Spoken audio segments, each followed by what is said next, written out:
Novo Hamburgo vai instituir a Rede Municipal de Proteção e Acolhimento às Crianças e Adolescentes vítimas de violência doméstica e órfãos de feminicídio.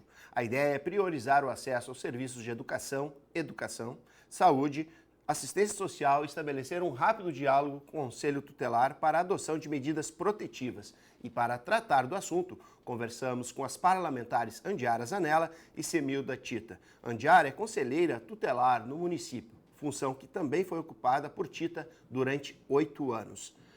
Boa tarde, vereadoras. Prazer tê-las aqui. Novamente, a Andiara é a segunda vez. A vereadora Tita já teve várias. A segunda também? Uhum. Então vou ter que dar um jeito de trazê-las mais vezes para cá. Obrigada.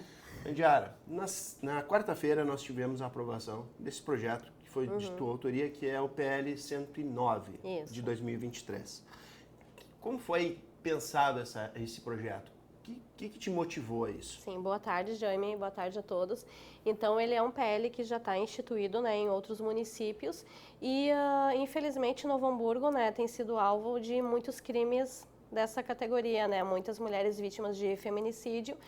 E eu estou conselheira tutelar no município há 10 anos já. 10 anos. Então, nesse tempo, uma das marcas, né, que o Conselho Tutelar traz para a gente, infelizmente, é quando a gente precisa fazer esse acolhimento familiar, né, Tita, de uma criança que acabou de perder a mãe, que foi assassinada, né, dentro desse contexto pelo próprio pai da criança ou padrasto, pelo companheiro, né? Exatamente, é um cuidador. E o Conselho Tutelar, ele é responsável pelos encaminhamentos, requisitar serviços, né, na área da saúde, educação, enfim, habitação, né?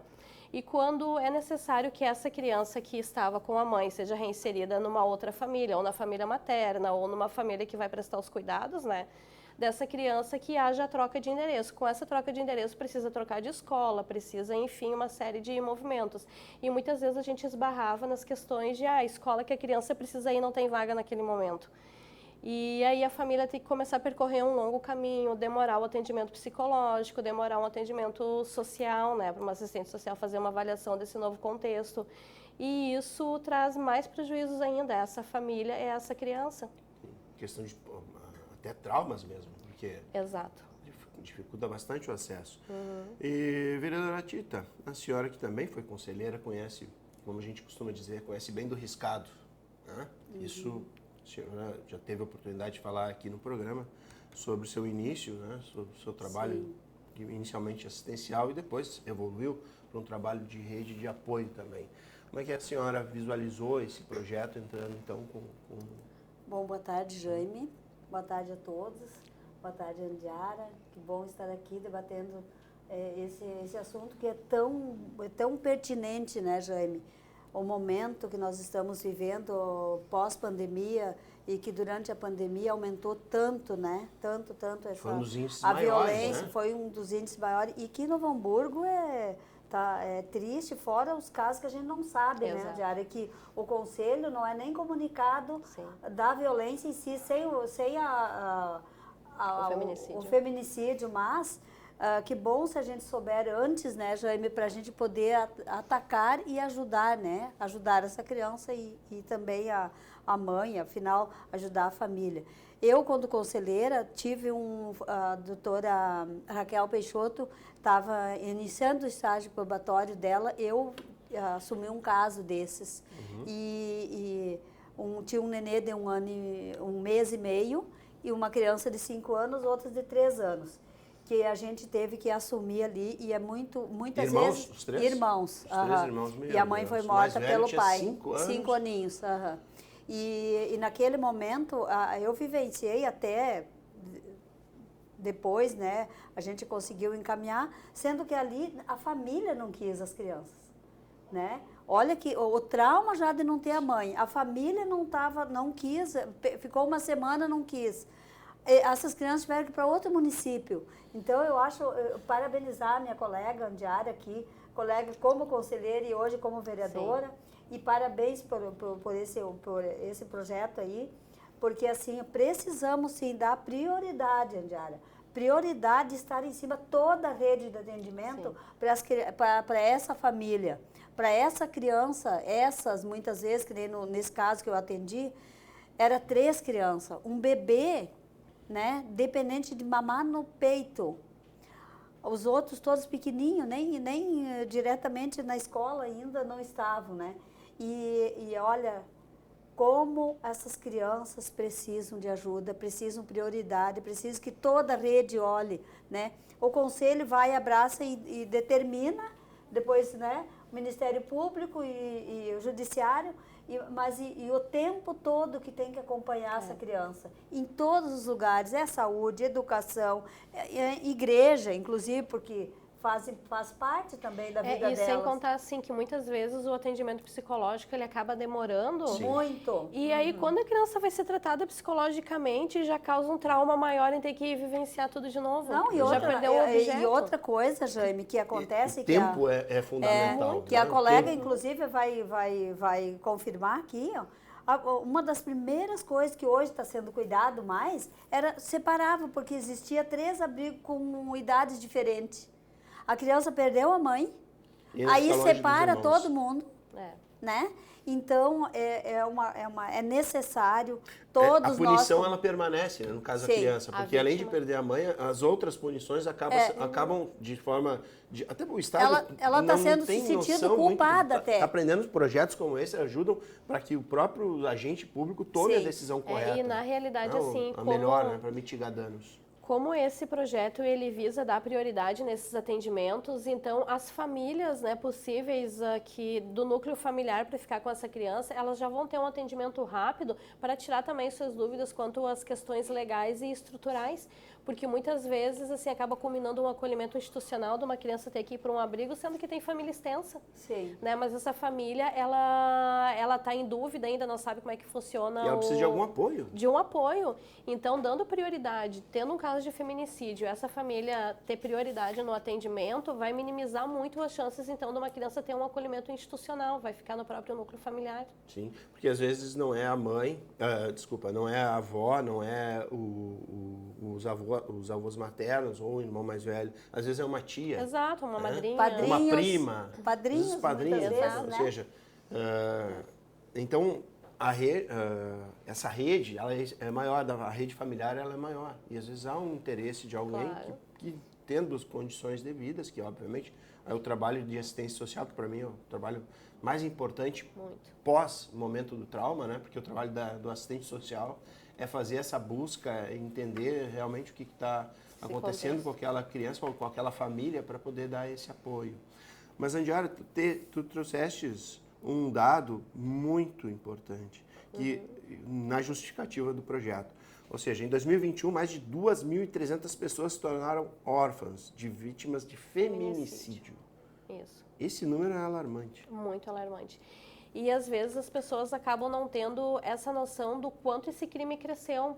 Então tratam como a questão, homicídio, pessoas morreram. Não, o crime de feminicídio ele é muito específico. O feminicídio é quando a vítima morre, né, assassinada em decorrência de gênero. Quando há um feminicídio é porque foi numa relação marital, numa relação, né, de convivência dentro da família, onde ou é por ciúme, ou é por aquele sentimento de posse que o agressor tem da mulher, não aceita o término de um relacionamento. Então é por esses motivos. E esse agressor, esse assassino, ele não para pensar nas consequências dos próprios filhos, que muitas vezes ele é pai, ele é genitor das crianças, né? Então faz isso para punindo, né, a companheira. Ele quer punir a esposa, deixando os filhos sem essa proteção. E na verdade quem ele está punindo é os seus próprios filhos. Exatamente. E sempre é assim. E as crianças ficam sem a mãe que foi assassinada e ficam sem o pai, porque obviamente, né, vai ser recluso, vai ser preso, vai responder por esse processo. E aí as crianças perdem todo o contexto familiar, perdem toda a noção do que é uma família, né, tendo que ser realocada. Então, sim, essa criança ela vai precisar de muito atendimento psicológico, de um atendimento de saúde, de um atendimento social e esses encaminhamentos, né, que toda a rede do município dá esse aporte. Com a tua licença, Andiara, uma coisa assim, Jaime, que eu vejo assim, ó, e sempre a gente percebe o quanto as escolas têm que estar, a direção da escola tem que estar preparada para receber essas crianças. Porque lá na escola, eles começam a ver a violência em casa. E quanta coisa pode ser evitado também porque antes. O modelo, ele é replicado dentro da escola. Exatamente. E depois, quando, no caso acontecido, o fato, o quanto essas crianças precisam ter um olhar especial por alguém muito bem preparado dentro da escola. Sim. Sim. Porque daí ela vai conseguir saber, né, como é que está a criança, inclusive lá na família extensa. Exato. Porque nem sempre essa criança está bem acolhida. Tem que ver se está bem acolhida na família extensa, porque senão ela vai gerar outro sofrimento, muito maior, né? Me parece que o papel, vou reforçar essa ideia do assistente social, porque é ele que faz essa busca, né, esse entendimento. Ele que está lá na ponta, após o drama maior, após o incêndio maior, o assistente social é a figura que tenta ligar os pontos. E a ou escola, facilitar. Jaime, a escola, a gente sabe, né, Diara, a escola muitas vezes é o melhor lugar que a criança se sente. É o espaço que a criança se sente mais segura. Identifica, ela se sente segura, porque ela sabe que a escola está olhando para ela, que nenhum outro olhou. Mas a minha pergunta para vocês é como é que está a rede de assistência social no nosso município? Novo Hamburgo é um município muito grande, né, Jaime? Então, tem os CRAS, Os assistentes, no caso, Isso. eu reforçar a figura da Da pessoa, assistente não, social. não do aparato físico. Isso. Né? Então, os assistentes sociais, eles estão inseridos hoje nos CRAS, né, que é o Centro de Referência e Assistência Social, no CREAS, né, que é o Centro de Referência e Assistência Social Especializado, que provavelmente é onde essas crianças, né, vão ter o atendimento devido ao trauma. E também agora, né, a partir da aprovação da lei, estão inseridos também na Secretaria da Educação e nas escolas. Então, são papéis assim de extrema relevância para entender o contexto familiar e se há uma violação de direito, né, com essas crianças, ou na escola, ou em casa, ou se a própria criança e adolescente está se colocando em risco também, né, porque isso acontece muito. Então, geralmente é a porta de entrada assim, de situações que daí são encaminhadas para o Conselho Tutelar. O CRAS, Jaime, e a Andiara há de concordar comigo, o CRAS é o assistente social que está mais próximo, porque ele está lá na região. Isso. Então, eu acho que nós temos que dar uma atenção muito especial para ter mais assistente social, porque ele não, as regiões são divididas em 4 muito grandes. Sim. E E tem eu acredito poucas que hoje pessoas. estamos com equipe mínima, né? Sim. Em alguns CRAS, não sei se chega a ter equipe Pela mínima. verba que está vindo bem menos É. na assistência social, né? Porque a E, gente teve um infelizmente, corte federal de um corte enorme e Acaba- congelou os investimentos, né? Isso é outro motivo de estar toda essa situação dentro das famílias. Nós tivemos recente um programa com os professores, então viu assim a quantidade de dinheiro que é despejada na segurança pública, não que não seja importante, mas esse dinheiro, parte desse dinheiro não ia ser importante também para assistência social, para a própria educação? A gente fala, o orçamento da educação é muito grande, sim, mas está sendo bem usado? Nós queremos adultos saudáveis e bem, Exato. vamos cuidar das crianças. Exato, porque o impacto, como foi citado aqui, ele é visto dentro das escolas. Ou seja, tendo uma pessoa sensível, uma psicóloga, um assistente social dentro da escola, já consegue perceber o que está acontecendo com essa criança. E, Jaime, sabe o que é o interessante? É que muitas crianças trazem na escola, relatam na escola, olha, por que tu tá triste hoje? A professora pergunta, final de semana, meu pai agrediu minha mãe, Por isso brigaram. esse olhar, né, Diara? Exato. Da professora. Então, a professora tendo esse Sim, olhar... a professora, claro, Né? é o principal Tu ponto. consegue Ela fazer um atendimento numa situação de violência doméstica, muitas vezes antes de uma tragédia acontecer. Exatamente. E a gente nunca sabe quando que a rede evita uma tragédia, né? A gente não consegue ter esse dado. Sim, mas com certeza já Vai evitou. vir, nossa. muito. Porque a muitas, escola, muitas. sempre a escola, é a família e a escola que estão mais próximas das crianças. Sim. E muitas vezes, Jaime, nesses casos sempre foi o que aconteceu, né, Andiara? É que a família esteve ausente e deixou para a escola cuidar. E se a escola não estiver atenta, alguém com um olhar bem especial, cuidando, aquele olhar bem ele acaba acontecendo. Sim, e as Ou escolas, pior. as escolas também têm os seus problemas, né? Exatamente. Que não deveria estar assumindo São o papel da família. Que é um trabalho pedagógico. Por isso que existem Exatamente. pessoas Só que hoje ela trabalham, está assumindo o papel da família. infelizmente. Pois é. En passant, tá? Nós tivemos um caso, como esse programa está indo à hora hoje, né? Dia 14 de março, nós tivemos no dia 5 de março um evento que foi muito triste para a sociedade brasileira que aconteceu em Blumenau. E fique bem claro, esse projeto não tem nada a ver com o que aconteceu. Ele não é um casuístico. Ele foi pensado e foi protocolado e transmitiu dentro das comissões e ele traz um apoio de reforço a uma rede de apoio a essas crianças que são vítimas de feminicídio. Mas, como vocês são conselheiras tutelares, né, eu digo, né, ainda no presente, porque você nunca vai deixar. Não, você nunca vai deixar de ser, né? Por isso que eu usei o termo presente, né? O que vocês testemunharam deve ter abalado muito vocês. Eu queria também uma fala a respeito do que impactou vocês, da forma como as coisas aconteceram.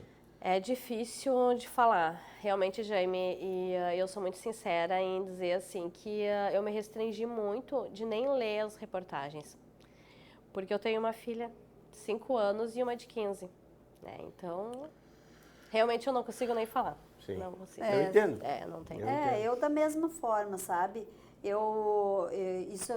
Quando em 2013 foi a última vez que eu estive no Conselho Tutelar e meses depois eu fiquei pensando, sabe, Andiara? Fui pensando assim, a gente nunca deixa de ser procurada para orientar, não para ser conselheira, é para as pessoas procuram porque eles querem que tu oriente, né?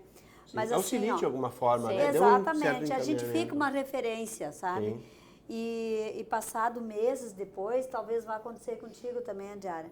Eu comecei a dizer para mim, eu observando coisas assim, dizer para minha família, nunca mais eu quero ser conselheira. Foi até aqui o meu trabalho. Eu posso ajudar, posso orientar em coisas, mas eu não quero mais participar e ver o que eu já vi e que eu não consigo trazer solução. Eu consigo amenizar. Sim. Hoje vai para o judiciário, vai para tudo que lado e tu percebe sim que tu ajudou, mas tu não tirou a dor. Tu não tirou a dor, tu não conseguiu. Eu peguei uma situação também de uma criança de 2 anos e 9 meses que sofreu abuso, né? E isso foi uma situação que me deixou muito mal, sabe? Então foi coisa assim que marcou e que me disse assim, não, tu não pode adoecer. Tem que te cuidar também. O Conselho Tutelar, ele deixa marcas permanentes na vida da gente. Sim. Marcas permanentes, porque eu acredito que quem é pai, quem é mãe, e mesmo quem não é, ou tem irmão mais novo, né, vê uma criança numa situação de violência. Nós já tivemos óbito em Novo Hamburgo de bebê, por isso, vítima de estupro. Sim. Então, quando tu vê isso, Jaime, quando tu vê uma criança agredida, eu atendi um caso de uma criança de 3 anos, onde ela foi agredida dentro de casa. A mãe agrediu tanto ela que quebrou o braço dela em 2 partes e quebrou 3 dentes da boca. Então, daí tu leva aquela criança daquela maneira para um hospital. Fica na mão da conselheira até se resolver, E daí para ver, assim, Tita, como essa questão da violência doméstica, ela é tão cultural, Jaime, que o que mais me marcou dessa criança, a criança, enfim, se recuperou, daí passou uns dias no hospital, Regina veio lá para a sede do conselho para a gente fazer a medida de proteção. Aí um conselheiro passou por ela e disse, como é que tu tá? Daí ela disse, eu tô bem, tio, mas eu mereci, eu incomodei minha mãe. Então, a própria criança, ela já se acostuma com esse contexto de violência. Então, ela vai crescer achando que é normal ser agredida, ter um dente da boca quebrado, ter um braço quebrado, porque ela fez algo que ela não deveria ter feito. E aí, o que acontece? Se torna uma vítima de feminicídio. Porque ela vai entender que o agressor, mesmo sendo marido dela, sendo companheiro, ele agrediu ela porque ela mereceu. Então, é uma marca que fica na criança, mas fica muito na gente. É um padrão que permanece infelizmente. É cíclico, né? A violência. Sim. E é por isso que a gente bate tanto na tecla, né? Veio essa lei Menino Bernardo, hoje nós temos a lei Henri Borel também, né? Que vem corroborar com as questões de violência contra a criança, né? Dentro de casa. E muitos pais questionam, o filho é meu, eu bato mesmo, porque eu apanhei e não morri. Gente, apanhou, mas não morreu, mas hoje é um agressor de criança. Se a gente não pode bater em mulher, se a gente não pode bater em idoso, se a gente não pode bater em qualquer pessoa, por que é que a gente pode bater numa criança? Achar que tem o direito de bater no filho. Sabe aonde que a gente aprendeu, qual foi o momento da vida da gente que a gente aprendeu que bater educa? Sim. Né? Então, nós estamos criando uma sociedade doente, sim, que acha que as coisas se resolvem na base da violência e não é. falta carinho, falta atenção. Hoje os filhos estão sendo criados pela internet e nós estamos vendo, inclusive, essa questão de Blumenau, né? Tudo leva a entender que foi num contexto, né, de um desafio midiático, de internet, enfim, né? Então, hoje nós estamos deixando de abraçar, de dar colo para os nossos filhos e largando eles É uma a gamificação da vida, né? Exato. A gamificação da vida, tornando a vida um jogo, onde Exato. tudo pode acontecer, só que é diferente Aí é que do está programa, os valores. do computador, você não consegue reiniciar. Não. É game over. Exatamente. Os valores estão aonde? No comprar um bom celular, porque daí tu não me incomoda. Isso. Mas os valores é diferente, que nem eu digo para os meus netos, ninguém tem que bater em vocês. É conversar. Sim. É conversar. Eu aplico desde que eles conseguiram entender. Não permitam. Sim. Tem que conversar. É mais difícil, mas tem que ser. Eu tenho 2 filhos com idades diferentes, então é mais complicado. Bom, a vereadora Andiara tem filhas com uma de 5 e outra de, né, e outra de 15. Uma diferença maior até do que a minha, que são apenas 5 anos. Então talvez aí mude o cenário, né? Mas essa diferença, né, um de 4 e um de 9, embora não devesse, sempre tem algum tipo de conflito, Sim, né? E a gente tenta equalizar de uma forma que tenha harmonia para todo mundo. Mas é que isso me lembrou, antes de nós iniciarmos o programa, né, eu não sei se a vereadora Andiara tem uma família de muitos irmãos, mas a Tita e eu temos muitos irmãos. E eu falei que naquele ambiente de crescer, né, há 40 anos atrás, era uma guerra. Então era uma situação que também para nós era normal. Ou seja, se usava muito disso, porque os irmãos com diferença de idade muito, muito pequena, às vezes, acontecem conflitos. E, infelizmente, a resolução, em função até de ser muitos, para um pai, para uma mãe, para uma avó, equalizar fica mais difícil, né? Mas aí entra o papel da rede de proteção, a rede de auxílio e das escolas também. Esse é um papel bem importante que a escola desempenha na vida dos pequenos cidadãos. Mas, vereadora Andiara, retomando o seu projeto, de forma sucinta, assim, como é que ele vai trabalhar essas linhas, então, de apoio? Como é que ele pensa a rede? Tá. Bom, ele é um projeto que ele não vai onerar o município, né? Porque ele institui que a própria rede que já existe seja usada. Por que foi citado no projeto o Conselho Tutelar? Porque o Conselho Tutelar ele é órgão que requisita e encaminha para atendimentos, né? Por que requisita? É lei. Está na lei federal. Então, o Conselho Tutelar ele tem o poder, sim, de requisição. E o que é requisição? É o mesmo poder que o Ministério Público tem de requisitar, né? Então, o que acontece? A rede vai ser provocada ou pelo Conselho Tutelar ou os serviços que são de portas abertas, né, pela própria família, e vai ser requisitado, vamos supor, a criança, ela vai vai acabar tendo que morar numa outra cidade, né, onde está essa família que ela vai ficar, num outro bairro da cidade. Nessa escola não tem vaga.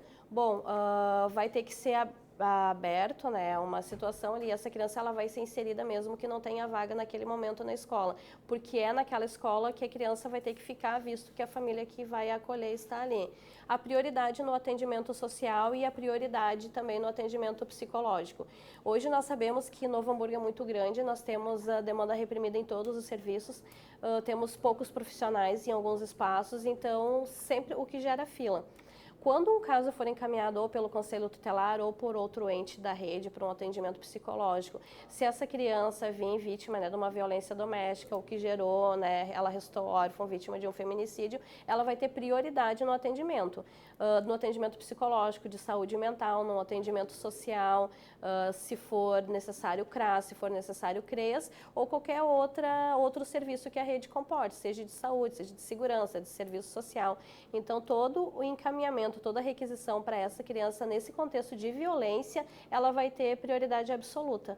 Então, não vai onerar custo, né, aos cofres públicos, vai ser utilizada a rede que já existe. Otimizando o serviço que já existe. Exatamente. E colocando, né, não colocando, mas o Conselho Tutelar permanece, né, como principal que aplica a medida de proteção, né, os encaminhamentos. Então, continua da mesma maneira. A única diferença é que agora é por força de lei que essa prioridade vai existir. Sim.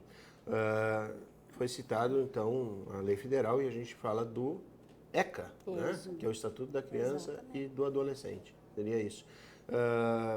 E aí, hoje a vereadora Tita comentou, né, que ela...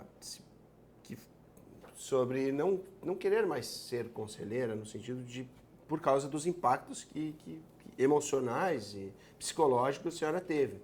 Mas também a senhora encontrou, e a senhora continua lutando por isso, e temos aqui uma conselheira e vereadora, que tem outras trincheiras para se lutar. Exatamente. Tem outra, é uma continuidade que não precisa. Aqui, ali tu aprendeu, tu muitas vezes sofreu junto na Indiara, mas tem que engolir o choro, que nem eu digo. Sim. Mas assim, ó, eu acho que a gente dá continuidade, acho não, eu tenho certeza, a gente acaba dando continuidade, é um conhecimento. Sim. Tu teve que passar por aquilo, tem coisas muito maiores pela frente, sabe? Inclusive, falando sobre o projeto da Indiara, o quanto nós temos que divulgar a Indiara. Sim. As escolas têm que saber na ponta da língua o número do projeto, da lei, aliás, porque não tem que questionar mais. Tem que estar dando explicação, não, a lei existe, tu tem que aplicar. Não, a escola tem que saber que tem uma lei que é prioridade para essa criança. É complicado o Conselho Tutelar fazer uma requisição e ter que explicar o porquê que a requisição foi feita, então falta, sabe? a gente tem que, isso é uma coisa que tem que a SBED, né, divulgar. Todos. E outra coisa, né, aproveitando o gancho... No preparo pedagógico já tem que estar ali, no início do ano já tem que estar estabelecidas essas diretrizes. Está chegando uma criança vítima disso, prioridade, tem que ter uma vaga, assim, ou duas ou três, quantas precisar. E aproveitando o gancho, né, do que tu perguntou para a Tita, a responsabilidade que é para a comunidade, Jaime. Porque quem é que escolhe os conselheiros e conselheiras tutelares? É a comunidade. Então, já faço um apelo, né? Logo vai ser aberto o edital para um novo processo de escolha de conselheiros e conselheiras tutelares. Então, para quando? Já abriu o edital e o processo de escolha é em outubro.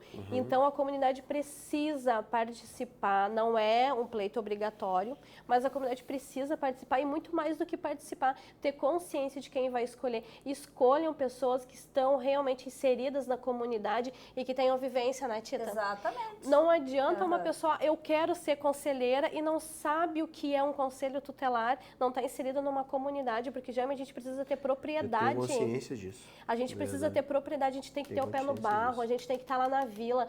Tem que estar dentro das casas, junto com os pais. A gente precisa saber o que essa criança precisa. Não adianta uma pessoa simplesmente querer ser conselheira. Com a tua licença, Diara, o teu olhar, ele tem que ultrapassar essa parede quando tu chegar naquele lugar. Sem preconceito. Sem preconceito, sem nada. Tu tem que olhar para a criança. Muitas vezes, assim, a pessoa ela tem que ser livre disso, a maneira como eu crio. Olhar para a mãe. Isso. A mãe está pedindo socorro e tu tá lá. Tu é o conselheiro. E tu marginaliza aquela família. Exatamente. Sabe? Não pode ser assim. Óbvio, tem que tratar a família. Falando da eleição chegando aí, existe muita gente, assim, que a gente sabe que é aquela coisa do dom. Aquele amor pelas pessoas, pelas famílias, pelas crianças. Quantos professores ali que são capazes de... E muitas vezes uns não querem ir, mas a gente dizer para eles, né, Jaime? Pai, tu conhece tantas famílias aqui no bairro, inserido na comunidade. Sim. E que infelizmente, o cargo, a função, ela é usada como trampolim para outros cargos políticos. Infelizmente, é bem assim. E isso, realmente, a importância, porque eu votei, meu primeiro voto, aqui logo que eu transferi o título, não foi para votação de majoritária, nem de cargos eletivos, foi para Conselho Tutelar. A minha primeira votação, a primeira vez, né? Óbvio, se eu não vou votar, minha esposa me...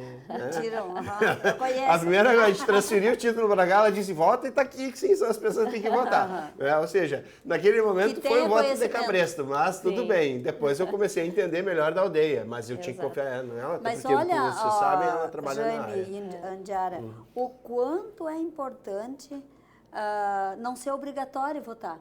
Sim. E tu olhar para uma pessoa e ver. Vereadora, eu e fui pesquisar. obrigado a votar, tá? Só isso bem claro. E pesquisar e ver assim, ó. Não, e ver assim, ó, não é essa pessoa mesmo. Hoje não é mais obrigatório para mim. Sim, fazer um bom trabalho, Sim, né? Porque é sim. isso, o que nós precisamos? Que aquela pessoa esteja disponível 24 horas. Exato. No momento que tu acha que tu vai para um cargo, inclusive para o nosso cargo de vereadora, Sim. se eu me disponibilizei de ser uma pessoa pública, como vereadora, eu tenho que estar 24 horas, sim, ligada, porque eu No que estou tá representando acontecendo. uma comunidade. E não posso achar ruim, porque eu escolhi. Exato. Assim é no conselho. Da mesma forma, talvez muito mais, Jaime. Por isso que aqui eu me sinto Sim. confortável aqui na Câmara. E eu sempre digo, sabe, Andiara, foi uma das melhores escolas para mim estar aqui, eu ter passado no Conselho certeza, Tutelar. Com certeza. Sem A dúvida, melhor, sem dúvida. saber, olha, Jaime, tem muita coisa. Saber onde eu digo para a família procurar, saber o que está acontecendo lá e ela vai Conhecer para aquele toda a lado, rede de conhecer a atendimento. rede. Isso é muito importante, porque tu não adianta não conhecer nem as ruas da cidade. É. E a gente conhece até as ruas na Conhece. ponta da língua, sendo Sim. conselheiro. Sim.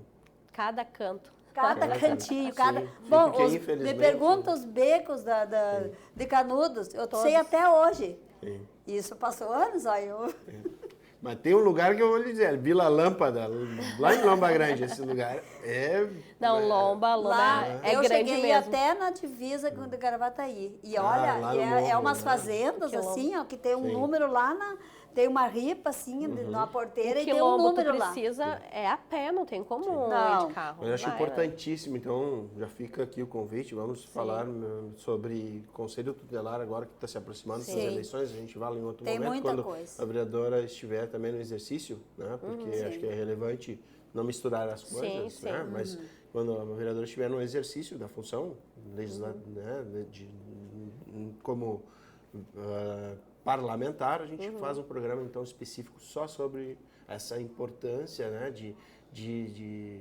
não só a importância do conselho, porque eu acho que todo mundo sabe, mas de saber escolher os seus conselheiros, porque a gente precisa sim de pessoas que estejam no primeiro momento de atendimento, sejam pessoas qualificadas Muito. e que conheçam muito do que estão fazendo, porque cada criança é uma nova esperança para a sociedade. E a gente não pode, né, apagar a luz dessas crianças. Olha só, no caso do Bernardo em Três Passos, que é a minha terra natal lá, e a gente minha família toda está lá. O Bernardo pediu socorro em todos os lugares, na igreja, Ministério Público, na escola, em todo lugar, e as pessoas não olharam para ele, porque ele era filho do médico. E daí, Como se qual é o isso fosse problema? Abonador, como se abonasse a conta. Abonaram né? e tiraram a vida do Bernardo, que hoje não tem mais volta, né? Entre tantas crianças que temos por aí na mesma situação. Exato. A mesma situação do Bernardo. Muitas vezes indo num vizinho ali, ó. E te digo assim, né, Pedindo Tita, socorro. para estar no Conselho Tutelar, para estar conselheira tutelar, a gente não pode ter medo. Não. Tu não pode ter medo porque nós somos constantemente E no ameaçadas. momento que tu achar que aquilo não, Ameaçado. que está te prejudicando, Jaime, tu tem que sair. Exato. Nem que esteja na metade do mandato. Porque tu não Reconheça. vai ajudar. Tu precisa estar forte Sim. o momento todo para ajudar, porque coisas não é pouca coisa. Sim. E tu pode evitar muita coisa trabalhando sério, sempre assim, sem parar e observando muitas crianças e adolescentes e as famílias em geral. Porque se a gente observar a família, muitas vezes tu salva muita coisa. Muito. Muitas. Agora, se possível, dá para incluir esse assunto das ameaças? Sim, com certeza. Tu pensa assim, né, Jaime? Uma criança que ela está em situação de violência doméstica, tá? Bom, esse agressor, ele agride a esposa, ele agride o filho. E isso são agressões veladas, porque muitas vezes a criança é proibida de falar na escola que ela está sendo agredida. A esposa, ela é cerceada, ela também está proibida de falar. Então, muitas situações assim nós fomos atender. Nós sabíamos por denúncias de vizinhos, enfim, que... Pela experiência também, né? Sim, A gente reconhece Tu olha. no olhar uma Aham. mulher que é vítima de violência, Jaime. não duvido. Tu reconhece no olhar, são 10 anos, Sim. 10 bem anos. assim. E a mulher dizer, não, ele não me bate, ele não me agride, ele não bate na criança. E aí a gente ir fazer um atendimento, requisitar que a criança tenha um atendimento Insistir, médico, né? A gente tem que insistir. levar a criança, Jaime, à força, tá? Contra a vontade do genitor para uma UPA e a criança está toda lesionada. aí é feita a medida de proteção, é pedido o afastamento do agressor e a gente é ameaçado, porque na concepção dele o Estado está se intrometendo no gerenciamento da família dele. Então, nós já tivemos casos de pessoas invadirem o conselho armadas, da gente precisar chamar a Polícia Civil, chamar a Brigada Militar, chamar a Guarda Municipal, tanto que hoje o Conselho Tutelar conta com Guarda Municipal em período integral lá, em virtude dessas situações. Mas muitas vezes a gente ia atender denúncia, porque as denúncias para o Conselho Tutelar elas são feitas pela comunidade, enfim, pela escola. Está acontecendo uma agressão agora, né? Vocês precisam ir lá. A gente não sabe muitas vezes o contexto que é. Quando a gente chega lá, é uma situação realmente de muita periculosidade, né? De uma pessoa que ela está armada, de uma pessoa que ela está descontrolada. Então, nós precisamos contar com o apoio da Guarda Municipal, que é parceira do Conselho, assim, olha, sem palavras, pelo que a Guarda Municipal representa para o Conselho Tutelar. Sempre, né? Sempre. Dia e noite. Dia e noite. Muitas vezes, Brigada Militar. Então, nós tivemos atuação que envolveu 5 viaturas entre Guarda Municipal e Brigada Militar para a gente poder desenrolar ali. E aí a gente segue sendo ameaçada no decorrer, né, do atendimento, porque muitas vezes essa criança ela é institucionalizada, ela vai para um abrigo e as famílias entendem que não era necessário. Né? Então, é necessário ter esse rompimento, né? Sim. Porque se a gente olha para o futuro, essa criança que sofre violência, ela entende isso como normal. E um dia ela vai se tornar adulto. Sim. Ou seja, para evitar que no futuro os novos conselheiros lá da nossa próxima geração tenham que atuar dentro de um filho dessa criança que está sendo agredida hoje, é importante o trabalho de vocês. Para que não só mitigar, mas sim cortar esse hábito, essa cultura eu te digo perversa. Assim, olha, né? Por isso que tem que existir muito mais verbas para assistência social e para as escolas, para a educação, do que para a segurança. Eu bato em cima disso por causa disso aí. Porque não teremos adulto destruído lá na frente se cuidar das crianças. Porque um adulto desviado, né, do caminho, de forma bem leviana falando assim, ele... Quanto mal ele pode fazer para a sociedade de um jeito ou de outro? Porque ele não teve uma boa educação. Não foi cuidado na infância e na adolescência. A atuação do Conselho Tutelar ela precisa ser muito pontual e eficaz para o Conselho Tutelar não cair no descrédito. Então, hoje, assim, eu sou muito feliz em falar que o Conselho Tutelar de Novo Hamburgo ele é extremamente qualificado. Sim. Né? E a doutora Deise, uma baita de uma parceira assim, ela é prova disso do quanto o Conselho Tutelar de Novo Hamburgo ele é qualificado e eficaz. Bom, tu precisa aplicar uma medida de proteção, vai ser aplicado. Tu vai ter que requisitar do Poder Executivo, a gente vai requisitar do Poder Executivo. Nós vamos fazer, porque nesses 10 anos é muito comum eu atender filhos de adolescentes que eu atendi. Então, essa violência cíclica, assim, olha, é complicado. É triste. Então, o Conselho Tutelar, ele precisa ser cirúrgico. Sim. Né? E muitas vezes a própria rede não entende isso. Sim.